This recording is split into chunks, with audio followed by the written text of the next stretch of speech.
And this is Amplify Sound Time 400, guys. Today we're going to be reading 2 Samuel 1 from the New International Version, also known as NIV version. If you guys want to go and read along, you guys can go to BibleGateway.com, or you guys can go game Bible. I don't really care how you guys want to, but let's get started. David hears of Saul's death. After the death of Saul, David returned from striking down the Amalekites and staying in Ziklag 2 days. On the third day, a man arrived from Saul's camp with his clothes torn and dust on his head. When he came to David, he fell on the ground to pay him honor.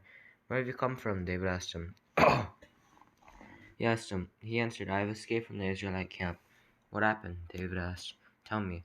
"The man fled from the battle," he replied. "Many of them fell and died, and Saul and his son Jonathan are dead." Then David says to the young men who brought in the report, "How do you know that Saul and Jonathan are dead?" I happened to be on Mount Gilboa," the young man said, and those Saul, leaning on his spear with the chariots and their drivers in hot pursuit. When they turned around and saw me, he called out to me and I said, "What can I do?" He asked me, "Who are you?" "An Amalekite," I answered. Then he said to me, "Stand here by me and kill me.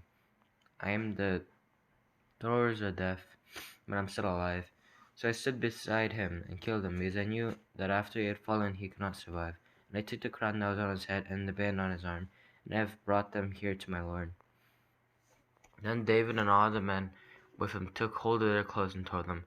They mourned and wept and fasted till evening for Saul and his Jonathan, and for the army of the Lord, and for the nation of Israel, because they had fallen by the sword.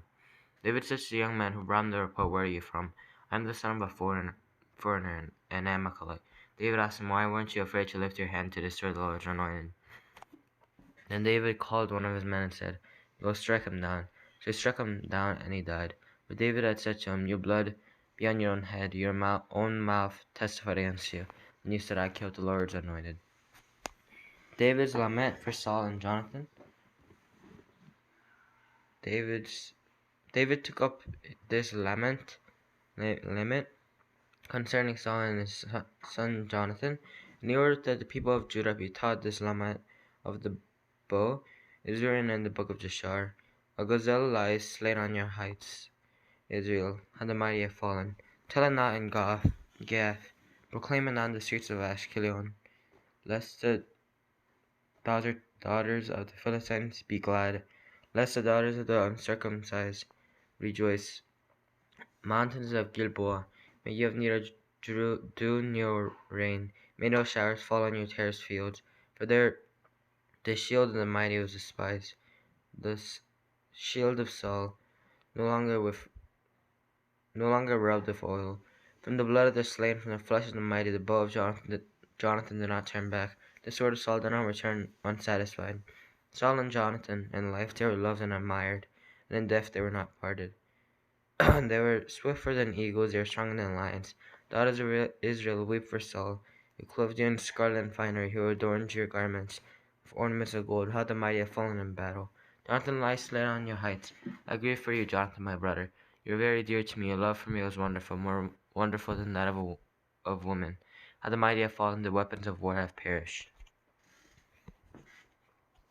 Okay, guys, I hope that you guys enjoyed. Make sure to subscribe. Make sure to click that like button. Make sure to click the bell to know whenever I post. Anyway, guys, I hope that you guys enjoyed, and I'll see you next time. Bye.